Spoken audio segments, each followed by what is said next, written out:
I used to believe that truth was something clean, something that shone under light, something that set you free. But I was wrong. Truth can be heavy. It can stain you. It can drag you down so deep you forget which parts of your life were ever real. My name is Jessica. I'm 32 years old. I'm a mother, a wife, a nurse, and, apparently, Ali. I didn't know that part until last winter. Before that, I thought my life was ordinary. I thought the past was just something you lived with, not something waiting to devour you. It started with a letter, not an email, not a message, an actual, handwritten letter that arrived in a plain envelope with no return address. The handwriting was shaky, old-fashioned. I remember holding it in my hands, my heart beating faster even before I opened it. Inside, there was only one line. Do you ever wonder why you don't look like your parents? At first, I laughed. It seemed ridiculous, a prank. Maybe. But then I looked at the postmark. It was from Greenville, the small town where I was born, a place I hadn't set foot in since I was 7. That night, as I sat at the kitchen table while my husband Daniel worked on his laptop and our daughter drew beside me, I couldn't shake the letter from my mind. I kept glancing at it, hearing those words again and again. Do you ever wonder why you don't look like your parents? I'd always brushed it off, the subtle differences, the strange silences when I'd asked about my childhood. My mother used to say things like, "You were our miracle baby," or, "You came to us when we needed you most." I'd never questioned what that meant, but suddenly, I wanted to. That night, I searched the attic for the old photo albums my mother had kept, the ones she'd always kept locked in a cedar box. When I found them, dust thick on the cover, I expected comfort snapshots of birthdays, summers, Christmas mornings, proof of belonging. But instead, I found gaps. Photos of me started suddenly around age 3. Nothing before that. No baby pictures. No hospital photos. Every child has those, don't they? I stared at the first photo. A little girl standing in a yellow dress beside my mother. I looked like me. But her face, hers was tense, as if she were forcing herself to smile. I turned the page, heart pounding faster. The next photo was of my father holding me. But the way he looked at me wasn't the way a father looks at his child. There was something else there. Pride. Maybe. But not tenderness. I spent hours going through every page. There were no photos of my birth. No hospital wristbands. No sonograms. Nothing that proved where I came from. By the time I closed the album, my hands were trembling. The next morning, I called my mother. "Did you send me something?" I asked, trying to sound casual. "Something like what?" Her voice was flat, cautious. "A letter," I said. "From Greenville." Silence. I could hear her breathing. Then she said, "Jessica, I don't know what you're talking about." "Mom, please, I have to go," she said sharply. "We'll talk later." The line went dead. I stared at my phone, heart pounding. My mother never hung up on me. Not once in my entire life. That's when I knew something was wrong. For days, I tried to forget about it. But curiosity became obsession. Every quiet moment, my mind drifted back to that letter. I even searched the internet for adoption records from Greenville. Nothing. Then one night, Daniel found me sitting on the couch at 2 a.m., surrounded by old papers. "What are you doing?" he asked gently. I looked up, embarrassed. "I think my parents lied to me." He frowned. "About what?" "About who I am." He sat down beside me, rubbing his thumb along my wrist. "Jess, you've been stressed lately." "Maybe." "Daniel," I interrupted. "I don't have any baby photos." "None." "Doesn't that seem strange?" He hesitated, then nodded slowly. "It's unusual." Unusual. That was one word for it. The following weekend, I drove to Greenville. I told Daniel I was visiting an old friend. I didn't want him to worry or think I was losing my mind. The town was smaller than I remembered. One gas station. One diner. A main street that looked frozen in time. I parked near the old library and went inside. The librarian was kind. The sort of woman who still wore cardigans with little brooches. When I told her I was looking for birth announcements from 1992, she led me to the microfilm archives. I spent hours scrolling through old newspaper pages, my eyes aching from the light. I almost gave up when I saw it, a tiny headline. Search continues for missing toddler Rachel Moore. Age 2. My heart stopped. I read every word. Rachel had disappeared from her backyard one summer afternoon in 1994. Her parents, Michael and Claire Moore, had searched for years. The police had no leads. The case had gone cold.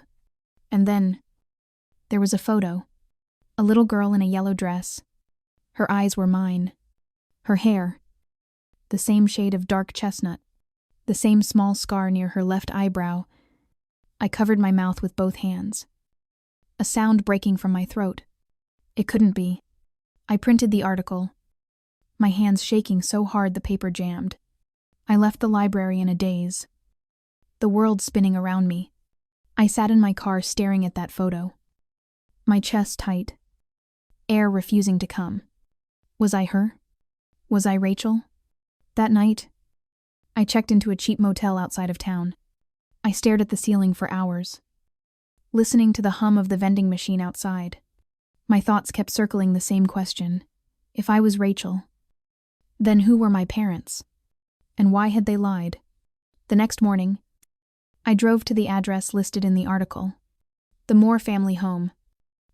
The house was older now, the paint fading, but the tree in the front yard, the one from the photo, still stood.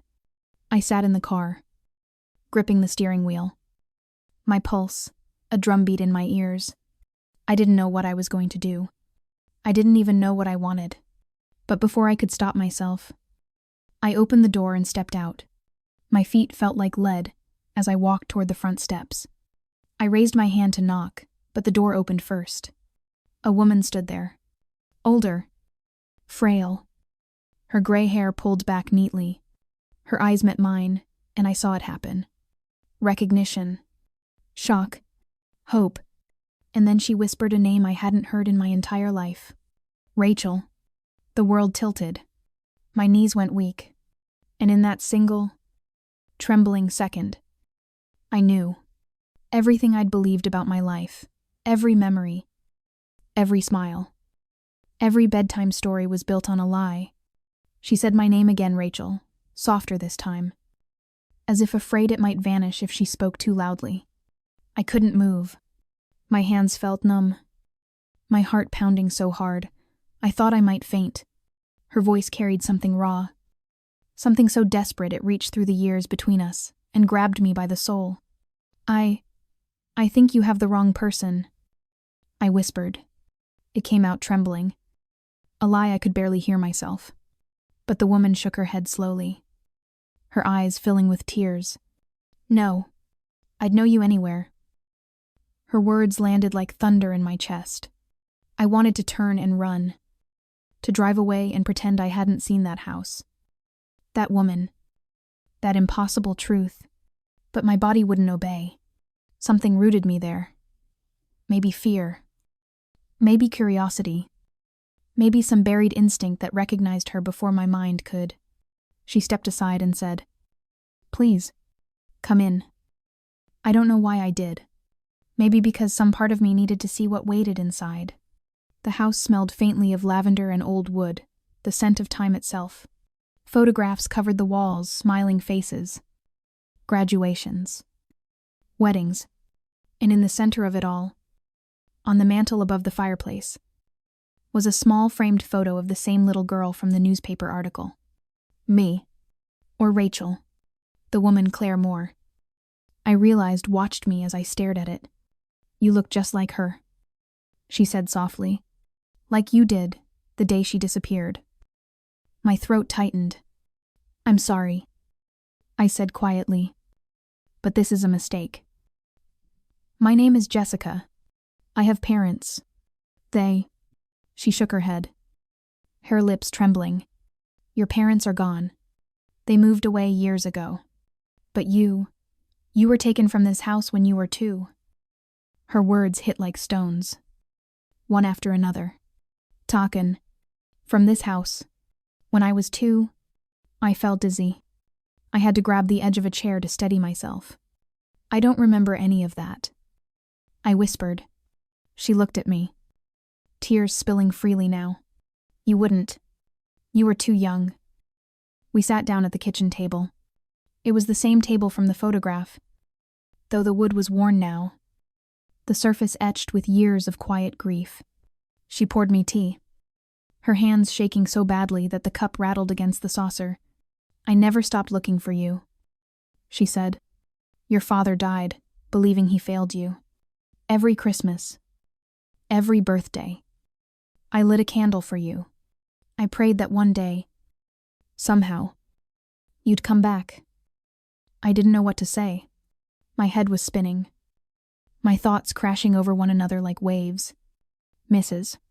Moore, I said finally, my voice cracking on the name. If what you're saying is true, then who are the people who raised me? Her eyes hardened, not in anger, but in pain. The woman who took you was my friend, my neighbor, Carol. She was supposed to be watching you that afternoon. When I came back from the store, you were gone, and so was she. I stared at her, unable to breathe. She moved away a few days later. Claire continued. We filed a report. Of course. The police searched, but there was nothing. No one thought to look beyond the next town. Her voice broke. She took you and built a new life somewhere else. I guess she changed your name. Moved far enough away that no one recognized her. I didn't even know she'd married again until years later. The room blurred around me. Carol. That was my mother's name. My mother, the woman who'd kissed my forehead every night, who'd bandaged my knees, who'd tucked me into bed with stories about angels had stolen me.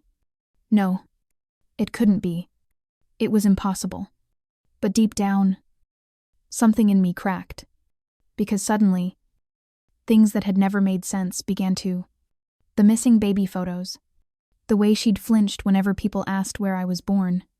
The way she always refused to talk about the past. The truth had been there all along, hiding in plain sight. I left the house in a daze. Claire called after me, begging me to stay, to talk, to let her explain more, but I couldn't. I needed air. I stumbled back to my car and sat behind the wheel, gripping the steering wheel until my knuckles went white. The world outside looked the same quiet street, the same rustling trees, but everything inside me had changed. I wasn't Jessica. I wasn't who I thought I was. I was someone else's child. When I got home that night, Daniel was waiting for me. Where were you? He asked softly.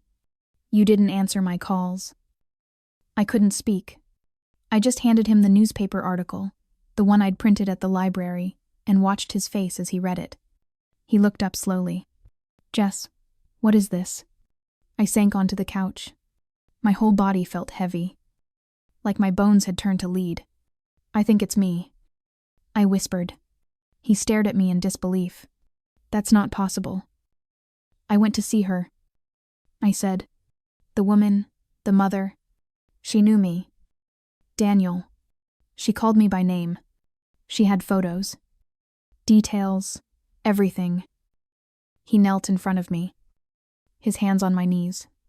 Okay. Slow down. Let's just breathe.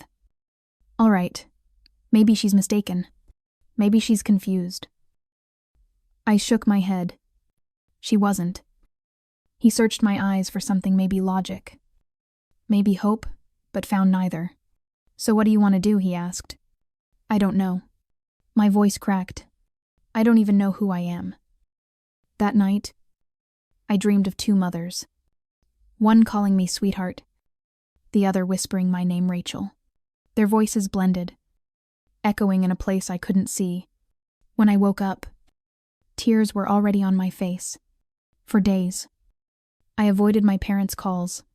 My mother left voicemails. "Please call me. Jessica, it's important." Each one sounded tighter, more disparate. Finally, I answered. Her voice came fast, brittle. "Why did you go to Greenville?" I froze. "You knew I went. You should have stayed away." Something inside me snapped.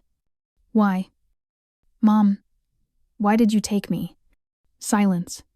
When she spoke again, her voice was almost a whisper. "Because you were supposed to be mine." My chest constricted.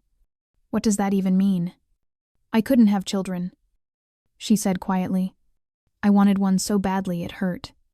When I watched you, when I saw how your mother treated you, she treated me like her daughter." I interrupted, trembling, because I was...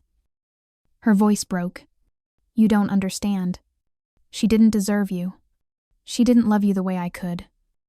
I pressed the phone to my ear, my breath coming in sharp bursts. "You stole me." Her sob came through the line, jagged, trembling. "I saved you." I hung up. That night, I sat on the floor of my daughter's room, watching her sleep. Her small chest rose and fell in the soft glow of the nightlight. I thought about what it meant to be a mother, to love so much that it consumes you, but also to let go when you have to. My mother, the only one I'd ever known, had loved me so fiercely she'd built her love on a crime. And now, that love was unraveling. I didn't know who to mourn: the woman who raised me, or the truth she destroyed. I didn't need to sleep that night to dream. The memories, or the pieces that might have been memories, came on their own. A woman's perfume, the sound of a lullaby I didn't recognize, a blue blanket I'd never seen but somehow could feel. I kept asking myself the same question: how much of my life was mine? And how much was stolen? By morning, my eyes were swollen from crying. I couldn't look at myself in the mirror without wondering whose face I was seeing. When I dropped Lila off at school, I saw the way she smiled at me before running to her friends. That tiny, innocent smile pierced me. My mother had loved me that way once, the woman who took me. The woman who lied. The woman who raised me with bedtime stories and birthday cakes and all the warmth she thought would erase the truth. I hated her, but I missed her too. A few days later, Detective Ramirez called. He'd been assigned to the reopened case. "Mrs. Bell," he said over the phone, still calling me by the name that no longer fit. "We've confirmed that your fingerprints match the records from the Moore case." I felt the air leave my lungs. "So it's true," I whispered. "Yes, ma'am. You're Rachel Moore." There was a long silence before he added, "We're contacting your biological mother today to start the process of reuniting you both officially. But this could take time. We'll need your cooperation for some follow-up interviews." I agreed. What else could I do? After the call, I sat in the kitchen staring at my hands, the same hands that had held my daughter. Made dinners, written reports, brushed my mother's hair when she was sick. Whose hands were they?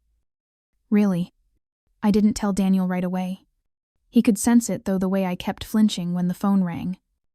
The way I stared at our family photos like they belonged to strangers. One night, after I'd spent an hour sitting on the bathroom floor crying quietly, he knocked on the door. "Jess." His voice was gentle. "Talk to me." When I opened the door, his eyes softened. "I'm not Jess," I said. "Not really." He didn't flinch. He just pulled me into his arms and whispered, "You're whoever you've always been to us." For a moment, I wanted to believe him. But it wasn't that simple. Identity isn't just a name. It's the story that stitches your soul together. And mine had just been torn apart. A week later, I got a call from Claire Moore. Her voice was steady, but I could hear the tremor underneath. "Rachel," she said softly. "May I see you again?" I agreed. We met at a park halfway between our towns. She arrived early, standing by the pond with a paper cup of coffee clutched in her hands. When she saw me, she smiled, hesitant. "Fragile. You look like your father when you stand like that," she said. "He used to keep his hands in his pockets the same way." I didn't know what to say. Compliments felt like cracks in a wall I was still building around my heart. She handed me a small box. Inside was a necklace, a tiny gold locket shaped like a heart. "I gave you this on your 2nd birthday," she said. "The chain was too big for you then. I thought I'd never see it again." The locket was warm from her hands. Inside, there was a photo of a smiling man with dark hair and kind eyes. "Your father?" I asked. She nodded, tears glistening. "He loved you more than anything." Her voice broke on the last word. He swallowed hard. "Why didn't you move on?" She smiled faintly. "Because when you love someone, really love them, you never stop looking, even when everyone tells you to give up." Her words cut deeper than she knew. Because I'd spent my entire life wanting to be loved like that. And now I realized I already had been. I just didn't know it. The next few weeks were a blur of police statements, media attention, and therapy sessions I didn't want but needed. Reporters called me the girl who came home after 25 years. They turned my pain into headlines. My mother, the one who raised me. Carol refused to speak to the press. She'd been charged but released pending trial. The court granted her house arrest. When the detective asked if I wanted to testify, he hesitated. Part of me wanted to make her pay. Another part couldn't bear to see her in handcuffs. Because no matter what she'd done, she was still the woman who'd kissed me goodnight 1,000 times. She was both the villain and the home I'd lost. One evening, I drove to her house without telling anyone. She opened the door slowly. The sight of her broke something inside me. She looked older, smaller, like the years had finally caught up all at once. "Jessica," she whispered, as if saying the name could hold me there. "It's Rachel," I said. My voice trembled, but I didn't look away. Her eyes filled with tears. "You're still my little girl." "No," I said. "I was never yours." She sank into a chair, her hands trembling. "I didn't mean to hurt you. I just wanted a child," I said bitterly. "So you took one?" She nodded, crying silently. "I told myself I was saving you. Your mother. She had everything. I had nothing. I thought if I loved you enough, it would make it right. It didn't," I said. "I know," she whispered, "but I loved you anyway." And that was the cruelest truth of all that she had. Because love without honesty isn't love, it's possession. When I left her house that night, I didn't feel rage. I didn't feel closure either. Just emptiness. I drove until the city lights faded into fields. Until the road stretched into nothing. I pulled over and screamed until my voice cracked. All the pain. All the confusion. All the love and hate tangled inside me. It had nowhere else to go. I screamed for the child I used to be. For the mother I lost. For the one I gained. For the woman standing in between them, unsure which name belonged to her. When I finally went quiet, the night around me was still, and for the first time in weeks, I could hear my own breathing again. Back home, Daniel was waiting. He didn't ask questions. He just held me. Later, when I checked on Lila, she was asleep, one arm thrown across her pillow, her face peaceful. I knelt beside her and brushed a curl from her forehead. She stirred slightly and murmured, "Mommy." "Yes." "Sweetheart, I dreamed you were lost," she whispered. "But I found you." Tears blurred my vision. "You did," I said softly. "You really did." And in that moment, I realized maybe I didn't need to choose between the two mothers who made me. Maybe who I was existed somewhere in between. Not Rachel. Not Jessica. Just me. The next morning, I woke up feeling like I'd been holding my breath for years and finally exhaled. The world outside was the same light pouring through the curtains. Same quiet hum of the refrigerator. But I wasn't. I made pancakes for Lila, like every Saturday. And as she laughed at the shapes, I tried to make a crooked heart, a star that looked more like a cloud. I caught myself smiling for real. For a moment, it felt like all the pieces of me, even the broken ones, were finally sitting in the same room together. But healing isn't a straight line.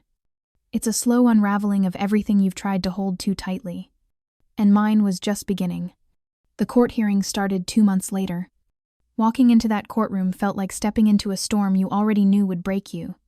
Reporters lined the hallways, flashing cameras and shouting questions like my pain was something they were entitled to. Inside, the air was heavy. My mother Carol sat at the defense table, her hands folded neatly in her lap, her wedding band still on her finger. She looked up when I entered, eyes wide and hollow, like a ghost seeing the living. Claire was there too.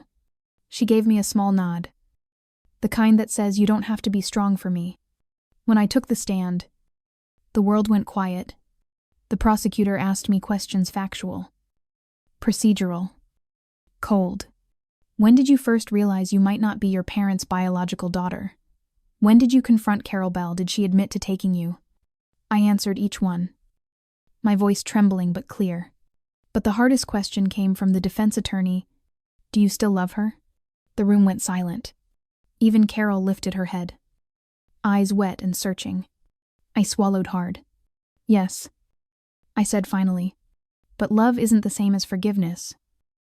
The attorney nodded slowly, maybe expecting anger, maybe expecting hate. But there wasn't any left in me. Just sorrow, deep and quiet, like the ocean after a storm. After the trial, the court sentenced Carol to 10 years in prison for kidnapping and falsifying records. It could have been longer. But I didn't ask for more. I couldn't. I visited her once before she was transferred to the state facility. The guard led me into a small gray room with a single table between us.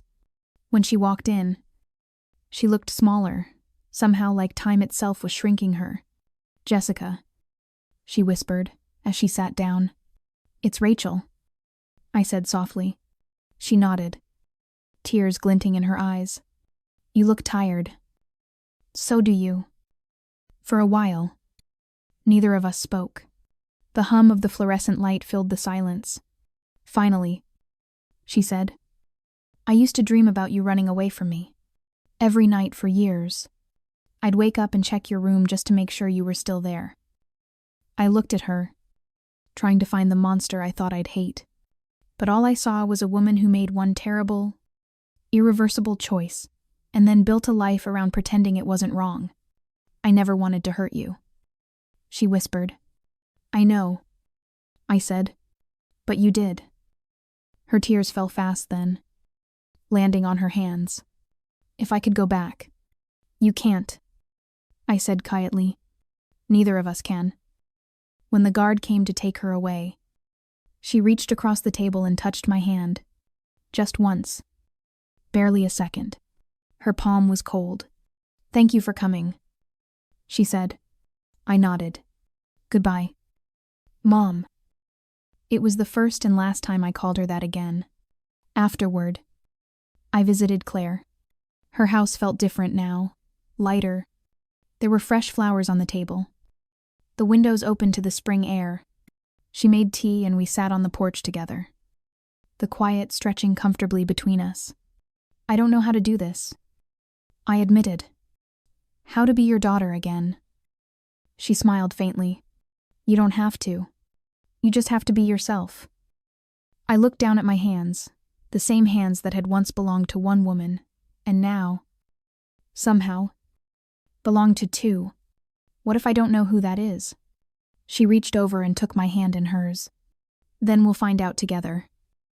That simple promise was the first thing in months that didn't feel fragile. Over the following year, I began to rebuild. Slowly, carefully, like relearning how to breathe. I started therapy, something I'd avoided my entire life because I didn't want to open doors I couldn't close. But this time, I needed to. I needed to make sense of what I'd lost and what I still had.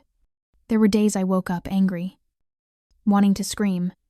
There were others when guilt crept in, whispering that maybe Carol deserved my forgiveness. But in time, I realized forgiveness isn't something you give once. It's something you keep choosing every day. In tiny moments, by remembering, by acknowledging, by not letting the pain define you. Lila grew fast that year. One night, she came into my room holding a family photo.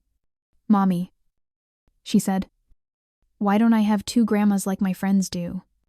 The question caught me off guard. I stared at the picture me, Daniel, and her, smiling on the beach last summer. "You do," I said finally. "You just haven't met them both." "Are they nice?" she asked. "One of them is," I said softly. "And the other, she loved too much in the wrong way." Lila frowned. "How can love be wrong?" I smiled sadly. "When it hurts someone else." She nodded, as if that made perfect sense, and placed the photo carefully on the nightstand before hugging me goodnight. Her arms around me felt like an anchor, a reminder that no matter how far I drifted between who I was and who I became, this was where I belonged. A year later, I stood under that same tree from the old photograph, the one where my father had held me as a baby. The locket Claire gave me rested against my chest. Warm from the sun, she stood beside me, smiling softly. "You were running through the yard the day I took that photo," she said. "Your father said, 'She's going to go far.'" "Hi." I laughed quietly. "I guess I did. Just not the way he imagined." Claire's hand brushed mine. "You came back. That's what matters." I looked up at the branches swaying gently above us. "Sometimes I think I came back the day I lost everything." She tilted her head. "What do you mean?" "Because losing it all made me see what love really is." I said, "It's not ownership. It's not control. It's the freedom to let someone be who they are, even if that means losing them." She smiled through her tears. "Your father would have been proud of you." When we went inside, Lila was sitting on the living room floor, playing with Claire's old jewelry box. She turned a small key and a soft tune filled the room delicate. Haunting. I froze. It was the same melody that had played in my nightmares all year. "Where did you find that?" I asked. "In Grandma's drawer," Lila said. "It's pretty." Claire looked up, startled. "That was yours," she whispered. "It was in your crib when you disappeared." The sound made my chest ache. The faint tinkling of notes that once lulled me to sleep as a child I no longer remembered. I knelt beside Lila and placed my hand over hers. "Keep playing, sweetheart," I said quietly. "I want to remember." And as the melody filled the room, I closed my eyes. For the first time, the sound didn't hurt. It just was. If you've ever had your world shattered, if you've ever questioned who you are or where you belong, I hope my story reminds you of this. The truth doesn't destroy you, it remakes you. Sometimes, the family we lose teaches us how to love the one we build. Sometimes, forgiveness isn't letting someone off the hook, it's setting yourself free. And sometimes, after a lifetime of searching, we don't find our way back, we find our way home. If this story touched you, please like, share, and subscribe for more stories that heal the heart and explore the quiet strength inside us all. And tell me in the comments, what truth have you learned to live with instead of run from?